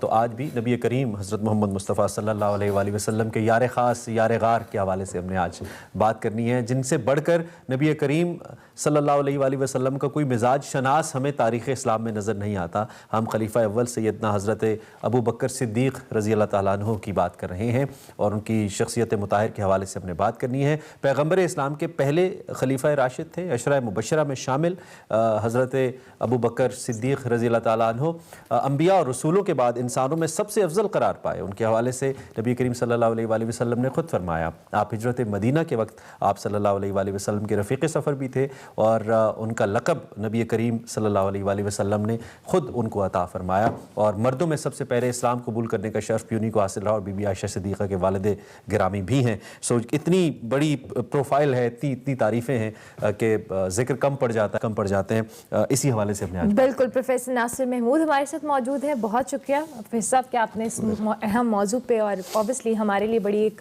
अच्छी बात होती है कि हम इस तरह के टॉपिक्स लेकर आते हैं। सबसे पहले तो सैयदना अबू बकर सिद्दीक़ रज़ी अल्लाह अन्हु के हवाले से उनकी जो एक शख्सियत का मुख्तसर तारुफ है, वैसे तो हमने इंट्रो में थोड़ा बहुत बताया, लेकिन हम चाहेंगे आपके। बिस्मिल्लाहिर्रहमानिर्रहीम। वाक़अतन बहुत हैवी प्रोफाइल वाली शख्सियत सैयदना सिद्दीक़ अकबर रज़ियल्लाहु तआला अन्हु। आपका नाम नामी इसमें ग्रामी अब्दुल्ला बिन उस्मान है, लेकिन मज़े की बात यह है कि आपको आपके नाम से कोई नहीं जानता। आपकी कुन्नियत अबू बकर हुई जो सबसे ज़्यादा मशहूर हुई, लक़ब सदीक़ या सिद्दीक़ दोनों तरह पढ़ा जा सकता है, आगे इसकी वजाहत कर दूँगा। और जो कुन्नियत होती है वो कुन्नियत हमेशा औलाद की वजह से होती है। जैसे किसी के यहाँ अक्सर ये गालिब उसूल है बेटे के नाम पर, सपोज़ अबू बकर बोलने से जहन में ये बात आती है कि मुमकिन है कोई बेटा आपका बकर नाम का होगा, तो अबू बकर के वालिद, लेकिन ऐसा है नहीं। आपका कोई बेटा बकर नाम का नहीं था, लेकिन आपको अबू बकर कहा गया। उसकी बहुत सारी वजूहात जो मुहद्दिसीन ने लिखी, इस पर काम किया, लेकिन जो सबसे अहम है इस मुख्तसर से वक्त में, जिसको मैं कह दूं कि ज़्यादा गालिब गुमान ये है कि आपको ये लक़ब इस वजह से मिला कि बकर का माना पहल करने वाला भी होता है, तो अबू बकर की हमेशा पहल आपने की, हर नेकी के काम में हमेशा आगे बढ़ गए और सबको पीछे छोड़ दिया सैयदना सिद्दीक़ अकबर को। इसलिए अबू बकर कहा गया कि अव्वलियत में और पहल करने में, नेकी की तरफ आगे बढ़ने में आपका सानी कोई नहीं था। मज़े की बात आप देखें कि इस्लाम कबूल करने ने तो आपको 4 चांद लगाए, लेकिन कबूल इस्लाम से पहले हुज़ूर सरवरद आलम सल्लल्लाहु अलैहि वसल्लम के ऐलान नबुव्वत से पहले भी आप उन चुनी हुई चंद हस्तियों में थे जिनको आप कह लें कि अल्लाह ने आपका सीना उस मुनासिबत से इस्लाम के लिए पहले से खोल रखा था। आप में जहालत के दौर की कोई बुराई, कोई खराबी दौरे जहालत में भी नहीं थी। वाह वाह वाह। चुने हुए आदमी, हुज़ूर नबी करीम सल्लल्लाहु अलैहि वसल्लम से आका के ऐलान नबुव्वत से पहले मुतासिर, हुज़ूर अलैहिस्सलाम के साथ मोहब्बत करने वाले। मक्का में एक ही तो शहर था ना, एक इलाका है, कोई बहुत बड़ा शहर नहीं था। आका अलैहिस्सलाम के दोस्त हैं बचपन से, हुज़ूर नबी करीम सल्लल्लाहु अलैहि वसल्लम के। इस वजह से आपको आका अलैहिस्सलाम पर इतना एतमाद कि जो ही आपने ऐलान नबुव्वत किया, मर्दों में आपको इजहार इस्लाम करने में और कबूल इस्लाम करने में एक लम्हे की ताख़ीर नहीं हुई।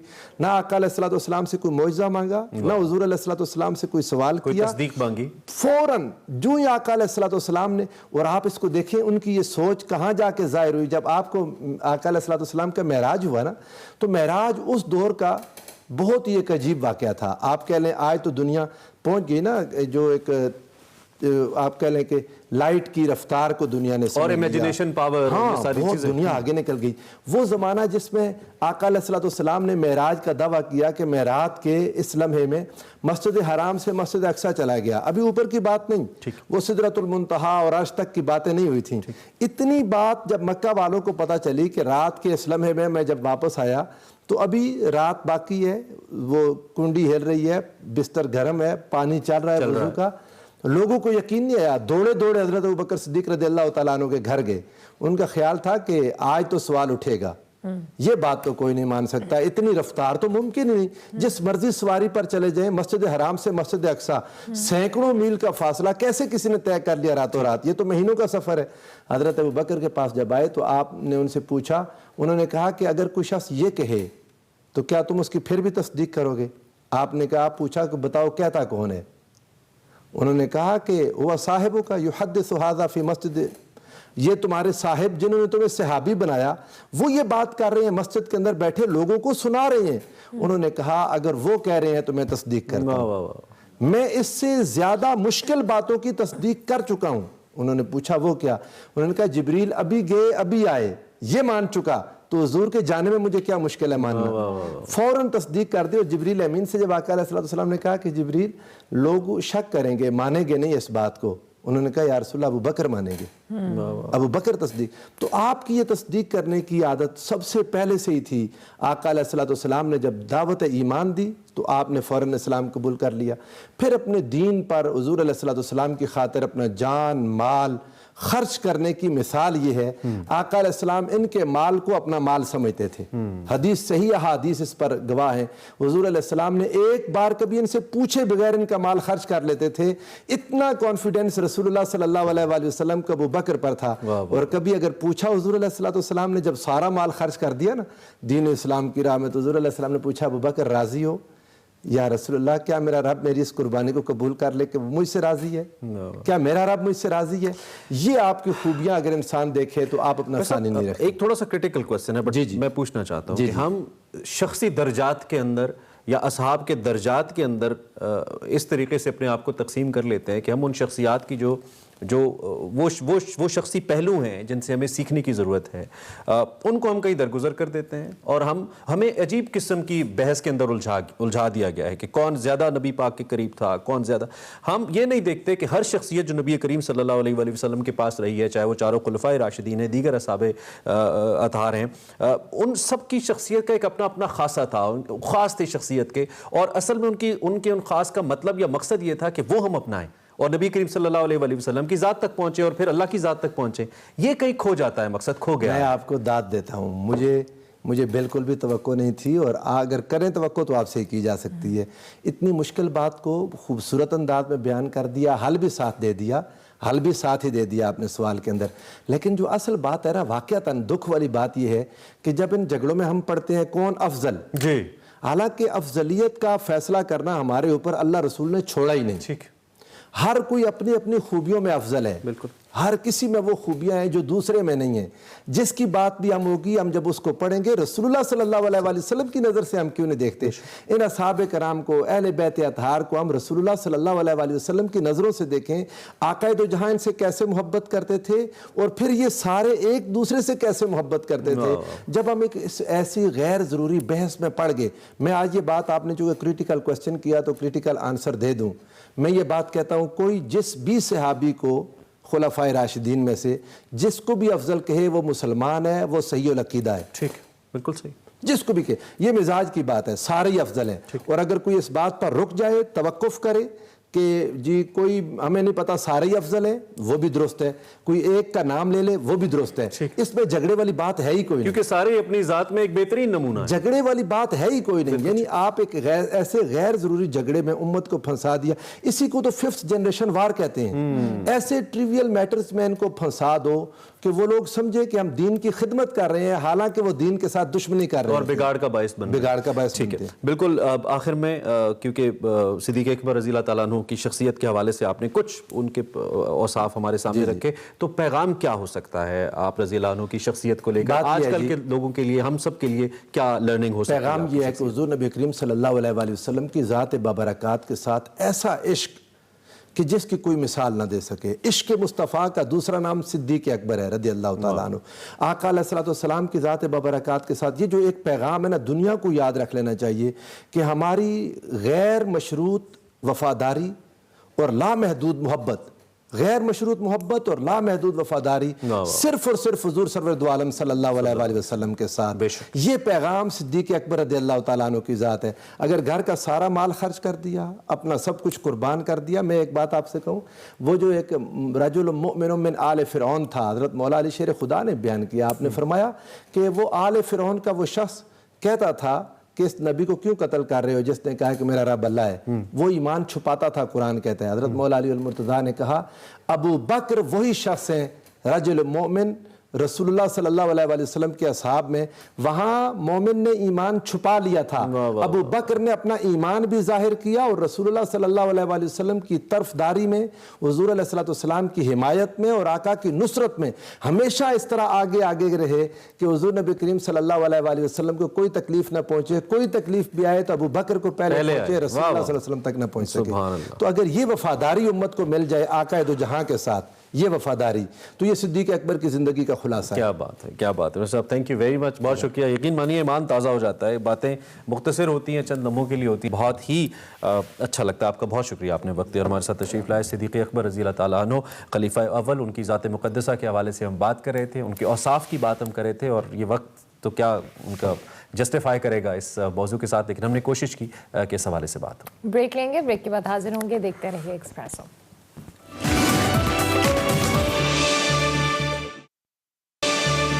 Back to espresso. बात करेंगे कुछ पीडीएम के हवाले से। तो एक बार फिर हुकूमत मुखालिफ तहरीक मुतहर्रिक हो गई है। हुकूमत की तरफ से अपील की जा रही थी कि महंगाई मार्च के लिए 23 मार्च की तारीख तब्दील की जाए, लेकिन पीडीएम अपने फैसले पर डट गई है। गुज़िश्ता रोज इस्लामाबाद में मौलाना फजल रहमान की सदारत में सरबराही इजलास हुआ, जिसमें हुकूमत मुखालिफ तहरीक, महंगाई मार्च और तहरीक अदम एतमाद समेत अहम कौमी मामलात पर मशावरत भी की गई। मीडिया टॉक में मौलाना फजल रहमान ने हुकूमत की अपील को मुस्तरद करते हुए कहा, 2 टोक अल्फाज में ऐलान किया कि किसी सूरत महंगाई मार्च की तारीख में तब्दीली नहीं होगी। 23 मार्च को कौमी दिन की जो परेड है दोपहर तक खत्म हो जाएगी। महंगाई मार्च शाम को इस्लामाबाद पहुंचेगा और महंगाई मार्च को कामयाब बनाकर हुक्मरानों को घर भेजेंगे। लेकिन दूसरी तरफ मौलाना ने वजीर आजम को घर भेजने के लिए इलेक्शन कमीशन से उम्मीदें लगाते वो नजर आते हैं, और उन्होंने साथ साथ तहरीक अदम एतमाद की हिमायत की बजाय इलेक्शन कमीशन से उम्मीदें लगा ली। उन्होंने इल्जाम लगाया कि फॉरेन फंडिंग केस में इमरान खान ने 22 अकाउंट छुपाए और इस केस में मुजरिम करार पा चुके हैं। इलेक्शन कमीशन उन्हें नाअहल करे और पूरी जमात को कलअदम करार दे। दूसरी जानिब मौलाना के बयानात से ऐसा भी लग रहा है कि वो तहरीक अदम एतमाद के मामले पर कुछ मायूस नजर आते हैं, क्योंकि आपको पता है, हम आपसे बार बार बात भी कर चुके हैं कि पार्लियामेंट में कई बार ओपोजिशन इस तरह के तजर्बात में रिसेंटली नाकाम हुई है। बहरहाल हम ये बात अक्सर करते हैं कि हुकूमत को अवाम में जितना भी सुबकी का सामना हो, मीडिया पे जितना भी सुबकी का सामना हो, when it comes two numbers government अपना जो सिलसिला है वो चला लेती है, मां सिवाय एक सेनेट इलेक्शन के जिसमें यूसुफ रजा गिलानी साहब वाला इलेक्शन आपको याद होगा। खैर, इसलिए अब इलेक्शन कमीशन से ही ओपोजिशन मुतालबा करती नजर आती है। पीडीएम के फैसलों पर शेख रशीद साहब ये कहना है कि 23 मार्च को इस्लामाबाद आकर शौक पूरा करने जिद में पीडीएम का ही नुकसान होगा। हर सूरत में कानून की अमलदारी यकीनी बनाएंगे, चूंकि इसमें वेन्यू का बड़ा प्रॉब्लम है। और कल जो इंपॉर्टेंट खबर आ रही थी उसमें पीडीएम ने अपने कुछ फैसले हिडन रखने का फैसला किया था। दूसरी जानिब जो स्पीकर पंजाब असेंबली परवेज इलाही हैं, जो कि साबिक वज़ीर आला पंजाब भी हैं और बड़े सीनियर सियासतदान हैं, उन्होंने खबरदार किया है हुकूमत को और वज़ीर आज़म को कि इत्तेहादियों से मशवरा कर लिया करें, खामखा जो है ना उस जानिब मत धकेले हमें कि सूरत हाल हमारे लिए मुश्किल हो। और ये बातें भी कोई नई नहीं है। खैर, फ़ारूक हबीब साहब हमारे साथ मौजूद हैं जी, इत्तलात के वज़ीर मुमलिकत हैं, उनसे ज़रा इस सारी बात पे बात करते हैं। फ़ारूक साहब सुबह खैर, बहुत शुक्रिया हमें ज्वाइन करने के लिए। ये खबरें भी आपके लिए नई नहीं है, ये प्रेस कॉन्फ्रेंस भी आपके लिए नई नहीं है, लेकिन आपके ऊपर मुख्तलिफ मामलात का बोझ जो पड़ रहा है वो यकीनी तौर पर नया है। मेरा इशारा इलेक्शन कमीशन की जानिब से स्क्रूटनी रिपोर्ट की तरफ से भी है और कल आने वाली ट्रांसपेरेंसी रिपोर्ट की तरफ से भी है, और उसके बाद जो रीसेंट मॉनिटरी पॉलिसी आई है स्टेट बैंक के गवर्नर की तरफ से, जिसका इशारा यह है कि महंगाई बढ़ेगी, और फिर IMF का इजलास भी होने वाला है जिसको आपने कुछ अरसा डिले करने की रिक्वेस्ट की थी IMF से, वो भी होने जा रहा है। तो ये प्रेशर्स आपके ऊपर है। इन सब प्रेशर्स के अंदर पीडीएम का प्रेशर आप कैसा फील करें, हुकूमत के ऊपर है? नहीं, देखिए, पीडीएम का प्रेशर तो पीडीएम के ऊपर ही है, हमारे ऊपर हुकूमत के ऊपर किस बात का प्रेशर है। पीडीएम देखें अपनी ही तारीखों के बोझ तले जो है वो डूबी हुई है, ना अदम एतमाद आया, ना इस्तीफे आए, लॉन्ग मार्चेस जो है वो शॉर्ट मार्चेस इनके हो गए। आर और पार वालों का जो ख्वाब था वो आर पार वाले बुरी तरह आजकल जो है वो जगह जगह खवार होते नजर आ रहे हैं। और लिहाजा जब आपके पास एजेंडा कोई ना हो, जब आपके पास नजरिए की यकसुई कोई ना हो, तो फिर इसी किस्म का काम होता है। तो पीडीएम को तो हम किसी सूरत भी रेलेवेंट जो है वो समझते ही नहीं है। जहां तक रही बात इनके मार्चेस के हवाले से, मार्चेस इन्होंने पहले भी बेशुमार किए हैं। मामला सिर्फ जो है वो 23 मार्च की जो है वो परेड का नहीं है, ठीक है, हमारा यौम पाकिस्तान होता है उस रोज, और उसी रोज जो है पाकिस्तान के अंदर जो है हमारी जो इस्लामी सरबराही कॉन्फ्रेंस के वज़रा ख़ारजा का जो फॉर्मल जो रस्मी इजलास है वो पाकिस्तान होस्ट कर रहा है। यानी कि 57 मुस्लिम ममालिक के वज़रा ख़ारजा, उनके मंदूबीन, वहाँ से जो है वो दीगर ममालिक के लोग जो है वो पाकिस्तान तशरीफ लाए होंगे, जहाँ पर मैं समझता हूँ कि उम्मत मुसलमा को जो दरपेश मसाइल हैं, जिसमें ख़ास तौर के ऊपर कश्मीर का मसला है, फ़लस्तीन का मसला है, दीगर जो मामलात हैं, वो एक पूरा एजेंडा है। वो मेज़बानी जो है वो पाकिस्तान के पास है, पाकिस्तान के पास ये एजाज़ है, पाकिस्तान उसे होस्ट करने जा रहा है, और ख़ास तौर के ऊपर यौम पाकिस्तान के दिन के ऊपर, तो ये पूरे पाकिस्तान के लिए एजाज़ का बायस है। अब जहाँ कहीं फजलुर रहमान साहब ने अपनी डुगडुगी बजानी है, क्योंकि वो इक़्तिदार से बाहर है, पहली बार उनके पास जो है वो चेयरमैन कश्मीर कमेटी नहीं है, हाउसिंग की वजारतें नहीं है, इख्तियारात उनके पास नहीं है, इक़्तिदार में शेयर उनको नहीं मिला, इस वजह से जो है वो तिलमिलाते रहते हैं। लेकिन मैं समझता हूँ कि उनको इसके ऊपर खुद रिव्यू करना चाहिए। हमें किसी के एहतजाज से कोई फर्क नहीं पड़ता, लेकिन जो यहाँ पाकिस्तान से, अच्छा, आपने कहा कि 23 मार्च की से आपको नहीं है, मुफाद की बात है, वहाँ फिर सबको सोचना चाहिए। ठीक है, 23 मार्च से आपको इतराज नहीं, दीगर मामलात भी इसमें कंसर्न्स भी हैं। तो पीडीएम ने तो फैसला किया है कि इस्लामाबाद में जो महंगाई मार्च होगा उसके क़याम को खुफिया रखा जाएगा।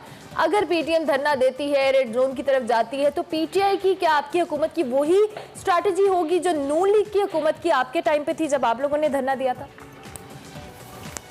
देखें, बात ये मैंने जैसे आपको कहा कि पीडीएम की बात को शायद पीडीएम में मौजूद जो जमातें हैं शायद वो भी संजीदा नहीं लेती। देखें ना, एक जमात तो निकल गई, पीपल्स पार्टी तो बीच में से निकल गई, अब पीछे जो जमातें बची हैं वो एक दूसरे के मामलात को संजीदा लेते हैं या नहीं लेते।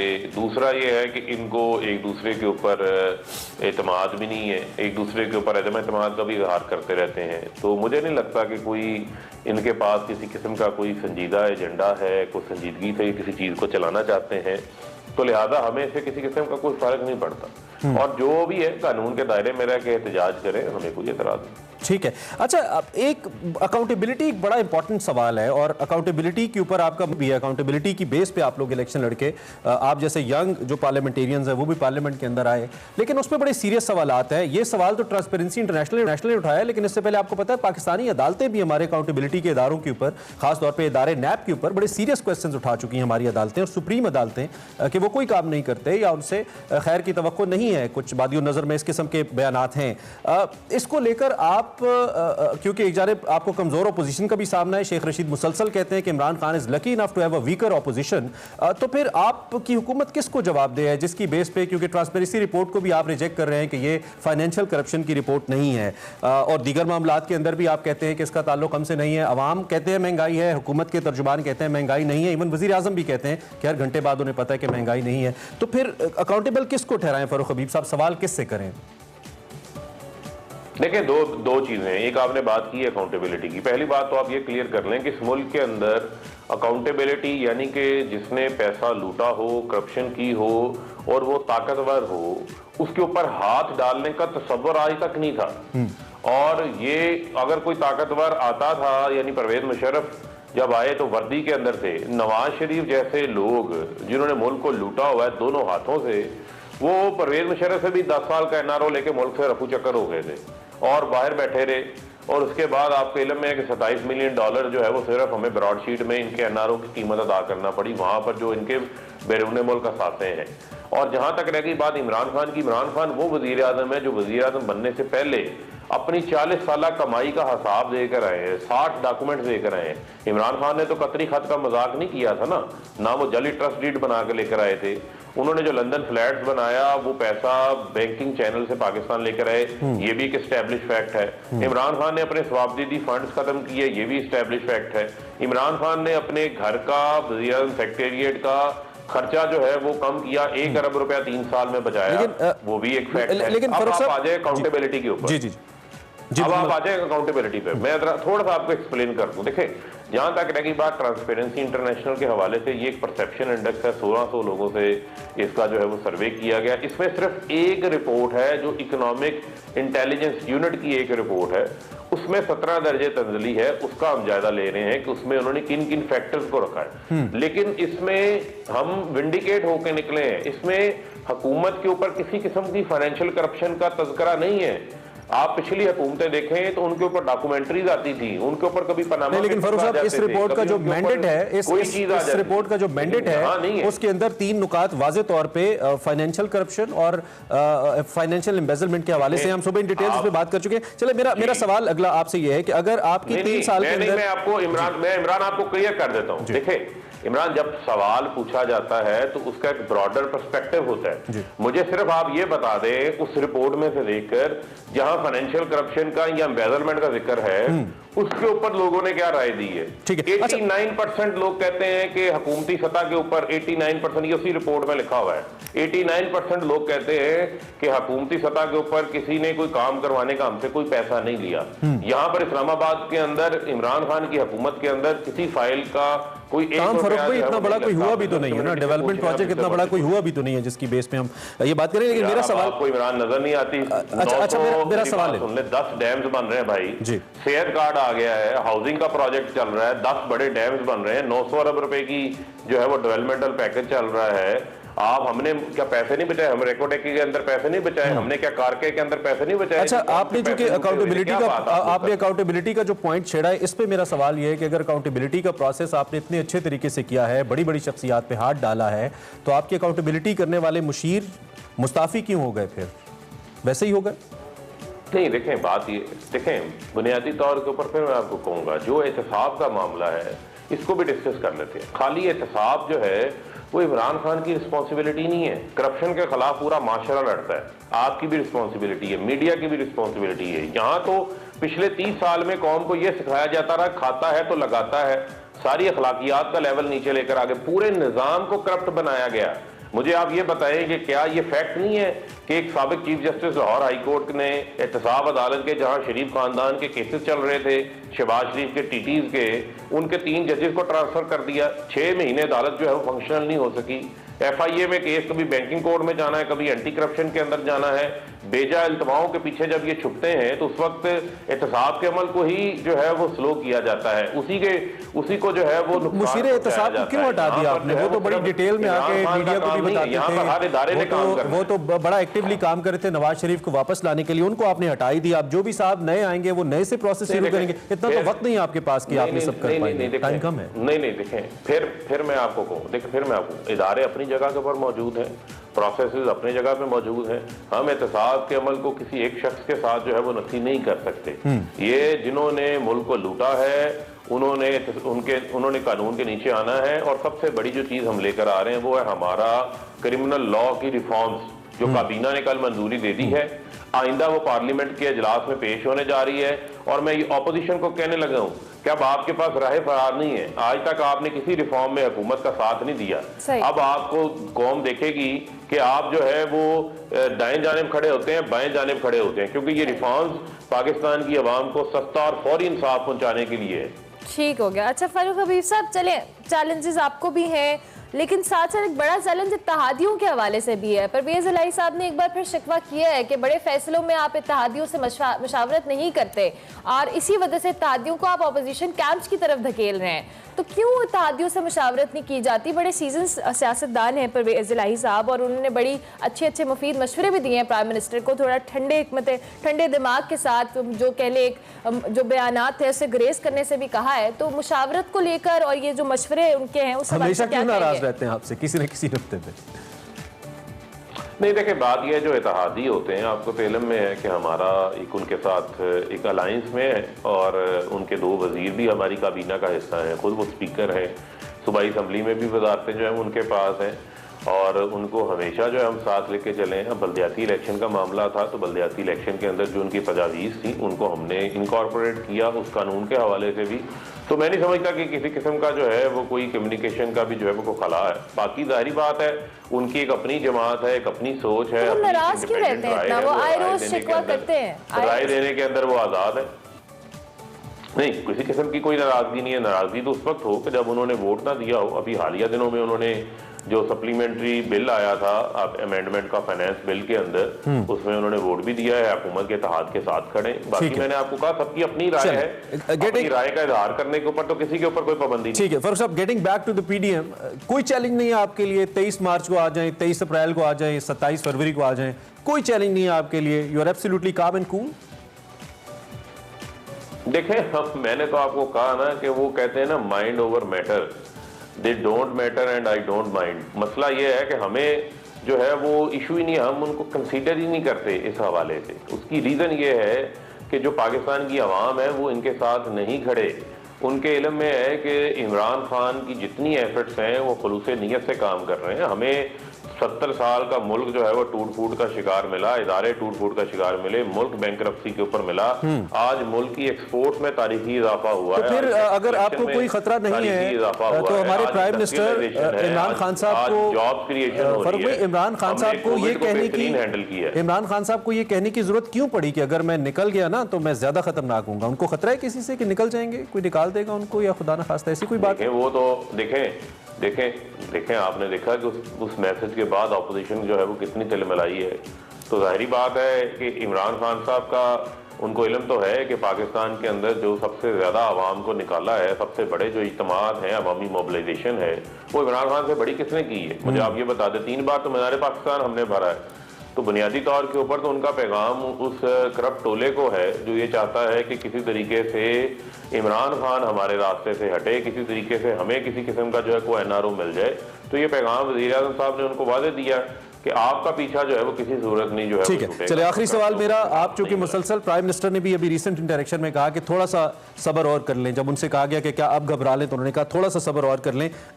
3 से 4 माह का वक्त वज़ीर आज़म भी, शेख रशीद साहब भी, आपके सभी वज़रा देते नज़र आते हैं कि 3 से 4 माह और मुश्किल है और ये वक्ती तौर पे जो महंगाई है ख़त्म हो जाएगी। और मैंने इस पे पहले भी मैं सवाल कर चुका हूँ कुछ शख्सियात से आपकी मौजूदगी से फ़ायदा उठाते हुए। 3-4 महीने में फ़ारूक साहब ऐसा क्या होगा जिससे ये जो महंगाई है ये कम हो जाएगी? क्विकली इसका आंसर दे दें, क्योंकि हमने तेल भी बाहर से ख़रीदना है, पेट्रोल भी बाहर से लेना है। देखें, बुनियादी तौर के ऊपर आलमी सतह में जो कीमतों में इजाफा हुआ है ये हिस्टोरिकल है। इमरान मुझे आप ये बताएं कि तेल की कीमतें $40 से $85 पे हो जाना, खुर्दनी तेल जो आप घी जिसमें खाना पकाता है आम आदमी डेली का, उसकी कीमत $400 से $1300 वही ना, वो 4 महीने में फिर कैसे कम करेंगे? हो गया, गैस महंगी हो गई, वो तो है। सुन ले अमेरिका में, बरतानिया में, जर्मनी में, यूरोप में, चाइना में, पूरी दुनिया के अंदर इस टाइम महंगाई का शोर है, सिर्फ पाकिस्तान में नहीं है। हाँ, हम क्या इकदाम ले रहे हैं, हम ये कोशिश कर रहे हैं कि आलमी सतह के ऊपर जैसे कीमतें कम होती हैं उसका इम्पैक्ट आवाम के ऊपर पास ऑन किया जाए। हम डायरेक्ट जो वनरेबल तबका है उसके लिए 120 अरब रुपए का हमने साथ राशन प्रोग्राम, हमारी रजिस्ट्रेशन मुकम्मल हो चुकी है लोगों की, करियाना की, आटा घी दाल के ऊपर 1000 रुपया जो उनका खर्चा है वो कम होगा महाना, वो हम उनको सपोर्ट फराहम कर रहे हैं। ठीक इसी तरीके से जो वनरेबल तबका है आपके इलम में है, उसके लिए पाकिस्तान का सबसे बड़ा सोशल प्रोटेक्शन ठीक है। My question remains there for 4 महीने में नहीं, वो आपके चैलेंजेस पता है, इसलिए मैंने पूछा था कि 4 महीने में कैसे होगा है। चले इंशाल्लाह किसी और नशिस्त में जरूर इस पे बात हो कीजिएगा। Thank you very much for being with us Farooq Habib sahab, वजीर मुमलिकत इत्तलात हमारे साथ। क्विक ब्रेक लेते हैं, ब्रेक के बाद वापस।